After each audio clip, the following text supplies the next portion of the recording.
Hi, my name's Caleb Adamo and welcome to my channel. We're going to be discussing a lot of music stuff on this channel going forwards, maybe some other things as well. Today I just wanted to start off with my albums of 2021 so far. I know that most of these videos normally come out a bit earlier in the year than I'll be putting this out, but I thought it would be a good way to introduce kind of the type of music I listen to, the type of things I'm into, and a little bit about me, I guess, going forward. So alright, let's start at number 10. So my 10th favourite album of 2021 so far is going to be the new Brockhampton album, Roadrunner. It's their 6th studio album. It was released back in April, and although maybe not my favourite Brockhampton album so far, I definitely think it's fun. I think it's a lot calmer than some of their Saturation trilogy things. I think there's less yelling and kind of shouting, especially from the likes of Joba. And Merlin. I think the energy is a little bit held back. I think that the rapping style is a lot calmer than we've seen on previous projects, but I think that really works. I think that they have clear chemistry, as they always have done. I think that their track list is stacked, so I'm looking at it here. We've got the likes of Danny Brown, JPEG Mafia, ASAP Rocky, Charlie Wilson, just to name a couple as features who kind of come in and do brilliant jobs on their tracks.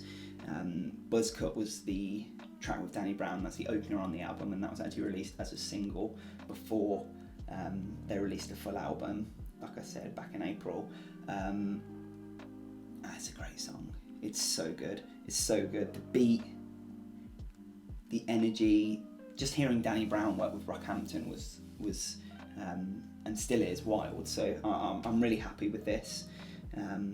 Hopefully, I know that they said this is their penultimate album, so we'll be getting one more, supposedly.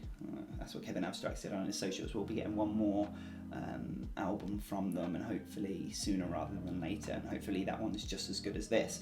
I don't think it's my favourite Brockhampton project. I think that their first Saturation probably is still my favourite. Nothing beats the song Star.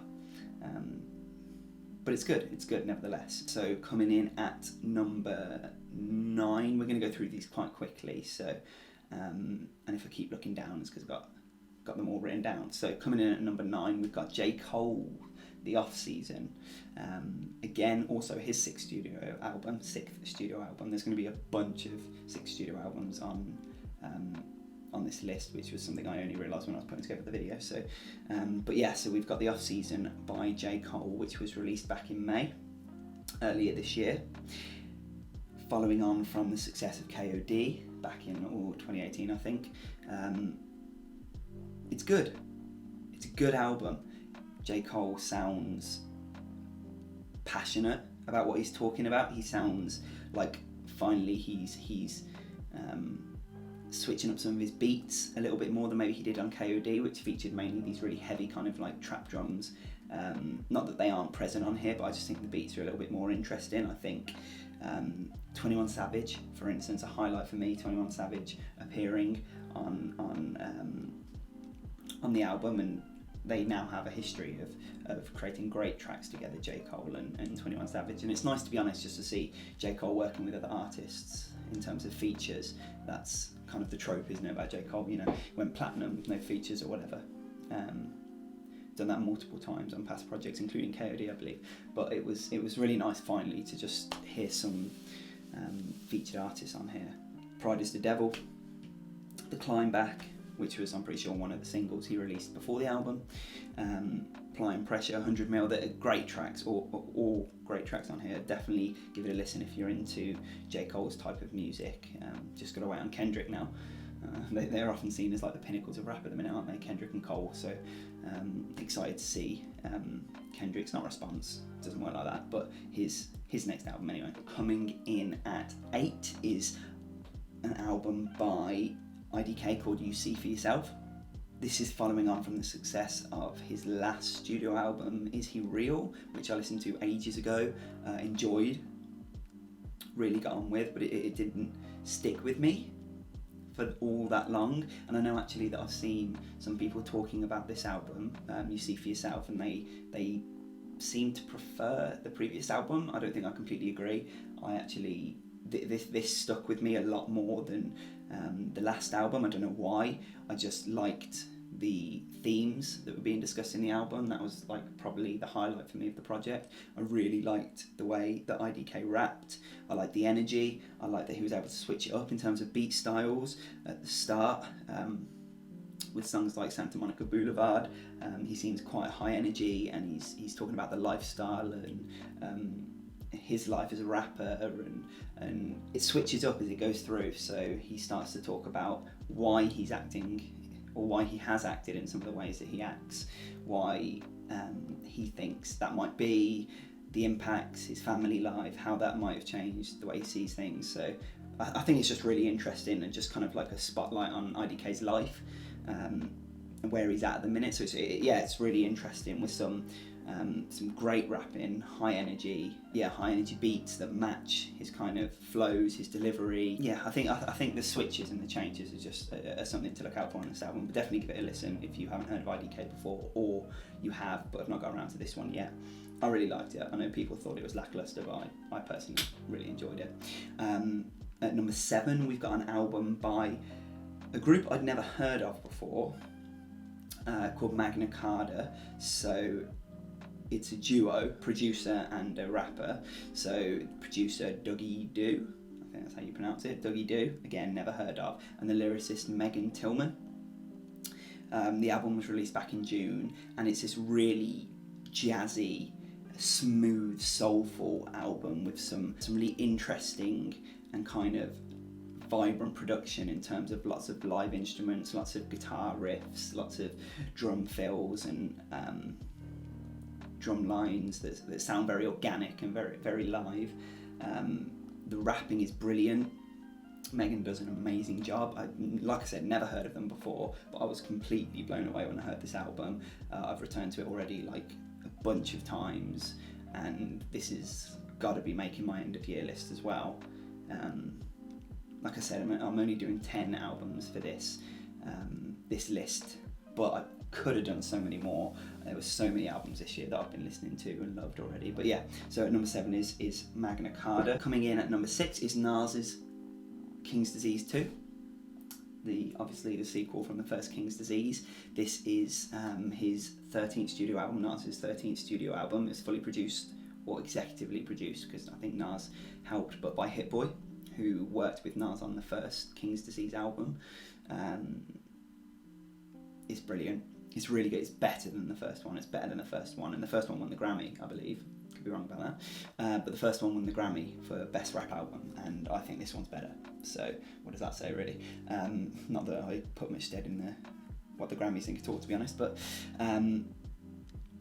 yeah, it's really good. The beats, mixture of soulful beats, mixture of some trappier beats, imitating the likes of the Migos at times with bars to match. I think the look at, again, just kind of the insight into where Nas is right now and his ability to reflect on rap at I think he's in his 50s now, so his ability to look at rappers now and the state of hip hop and comment on how he sees things moving forwards and whether they're in a good place or a bad place ultimately. It's fascinating to see Hit Boy give some bars on this album. That was really cool.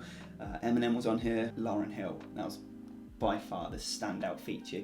Getting a Lauryn Hill feature, it wasn't singing either, it was rapping, and she was rapping.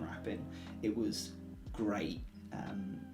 Yeah, definitely something that you've got to go listen to, and will probably be something that will be highlighted or mentioned at the Grammys again, given that his last one was. So, but we'll see. Coming in at number 5 is the album Sour by Olivia Rodrigo. Obviously her debut album, and this is a big switch up from all the sounds that I've just been listening in the previous albums, so I appreciate that. This is the first non-hip-hop related album. I do listen to a lot of non-hip-hop, and I know that people undoubtedly found this album corny or overplayed or silly, but I think that it's the opposite of silly. I think that this album showed Olivia Rodrigo being incredibly mature. The themes were very much about teenage love, teenage angst, everything that we heard from Paramore back in the day, which I know has been a bit of a meme with this album and with Olivia Rodrigo. But I genuinely thought this was great. So obviously she had viral success with Driver's License. Yeah, I think the track Driver's License, which did really, really well for her. And then to be able, I like that song as well. I really like Driver's License. It's definitely a highlight on the album, along with the other single that she released prior to the album, Deja Vu. Loved both of those songs. But then coming into the album, when I listened to it in full first, I think I was in the car, on my way to work, and it was fascinating. The pop rock influences, she's clearly influenced by the likes of, I've already mentioned Paramore, but also people like Taylor Swift, Ariana Grande to an extent, you know, these pop artists, but doing it in such an organic way. I don't think that it's just like copycat. I think it's more of a genuine influence, and you can hear that, and I think she's just going to get better as she grows. I can see this being the next Billie Eilish massive blow up, and she's already blown up, so fair play. But it's a brilliant album. If you're not into pop or mainstream pop like this, I'd still recommend giving it a go, because there's probably at least 1 or 2 tracks that you're going to find really interesting. So that's my number 5 favourite album of 2021 so far. So coming in at number 4, we have Tyler, the Creator, and all the albums are going to be here. They've probably been popping up already. But yeah, we have Tyler, the Creator, Call Me If You Get Lost. So this is Tyler's 6th studio album. I did say we'd get loads of 6 studio albums. I don't know what that is, it's really weird. Anyway, love this album. I want to preface it with probably still didn't top Flower Boy for me, but Flower Boy has a very, very special place in my heart. I love that album to pieces. Well, I'm wearing it, if you can see. A top that says Flower Boy. Anyway, yeah, loved the album. Call Me If You Get Lost, despite not enjoying it maybe quite as much as Flower Boy. I thought that the feature list was stacked with DJ Drama yelling from the first track, whether it was Young Boy Never Broke Again, Lil Wayne, Domogenesis, Lil Uzi Vert, and pretty much none of them let their respective tracks down. So I love the lane that Tyler's been slipping into now. So I love the singing that he does on the album. I love the rapping. Favourite song probably being What's Your Name. Love how melodic it is, how soft it is. Again, just getting a little bit, like I said with Nas earlier, it's a little bit, this album by Tyler is very much an insight into his life at the minute and how things are going for him. And yeah, the production's great, the rapping's great, it's catchy. Definitely something I'm going to be coming back to loads, and a good mixture of sounds as well. Tyler has, shown his complete ability to switch up flows, styles, sounds over the years, going from the likes of, Yonkers on Goblin, 911 Mr. Lonely on Flower Boy, and now to the likes of What's Your Name on this album even. So yeah, I definitely recommend giving this a listen. I feel like most people probably already will have, and I know it's quite mainstream, a lot of these albums are, but it's still a brilliant album. So that's why it's at number 4 for me. So at number 3 is probably another album that people won't have heard of. Not to sound patronising, obviously I'm sure people will have, but it's by a group called the Horsemen. It's called The Last Ride. The album's called The Last Ride. So the Horsemen are made up of 4 rappers. So we've got Killer Priest, Cannabis, Corrupt, and Rascass, I think is how you pronounce it, could be wrong. But yeah, this album is essentially the 4 rappers, 4 guys acting as the 4 horsemen of the apocalypse. So the whole album is this kind of thematic and cinematic look at the biblical apocalypse, comparing that to modern day now, and whether or not you could say we're almost in an apocalypse, especially with the state of everything going on in the world at the minute, and not to get too political, but with the certain political leaders we've had over the last couple of years, especially in America, because these are all American-based rappers, as far as I'm aware. But yeah, it's really interesting hearing these stories and takes on how life is bad and how they are using the figures of the 4 horsemen of the apocalypse to discuss the failings and the shortcomings of society at the minute, especially Western society. So yeah, it's really interesting. It does take a while to listen to in terms of understanding it, because it can be quite wordy. I had to look up the lyrics a lot of times, but I love doing that. I love being able to work out what they're trying to say. So this was a brilliant album. Highlights again, just to give a couple, would be the likes of Love and War, great track, talking about the two sides of love, and how great and amazing it can be, and then comparing it to war and the state of war, especially in modern day. So yeah, that's a really good track. Morticians is a good track. Apocalypse Now, great track. So yeah, I definitely recommend, if you've got some time and want to hear something a bit wordy and a bit kind of heady, then I definitely recommend giving this a listen. Yeah, check it out. Okay, so at number 2, we've got, I keep going that side, but here, we've got Tyron. I think that's how you pronounce it, Tyron by Slow Tie. This is Slow Tie's second studio album. It came out back in February, and it's stuck with me the whole year so far. I still listen to this to today. I love it. I love the almost 2 volumes that it has in the album, so that there's split themes in the album. It's highlighted in the track list, where the first half of the album is in all capitals, or the track listing is in all capitals, and then it's all in lowercase for the second half, to kind of show these polarizing sides of Slow Tie being a bit crazy and out there. Songs like 45 Smoke, where he's taking shots at people in the industry, flowing into Cancelled, where he's telling people that he can't be cancelled or whatever, but in a tasteful way, not kind of like disrespecting the fact that sometimes people say terrible things online and need to be held accountable for that. But it's really interesting to hear the energy and how almost aggressive sounding he can be on the tracks. And I'm somebody who typically doesn't like British rap, even though I'm from England myself. I tend to prefer American rap. I don't know why. I'll probably explore that in a later video, but this album was amazing.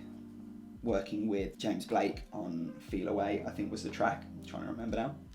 It was brilliant. It was so good, so smooth, showing that Slow Tie has an ability to do a range of different sound. It was just, yeah, it's a really good album. Tyron, I can't sing lyrical enough about it, if that makes sense. So yeah, definitely check it out, definitely give it a listen for yourself. And then at number 1, we have, right, I'm going to butcher this now, Pharaoh Monk. Again, I've done that. Pharaoh Monk or Pharaoh Monk, as part of the group 13, and his album A Magnificent Day for an Exorcism.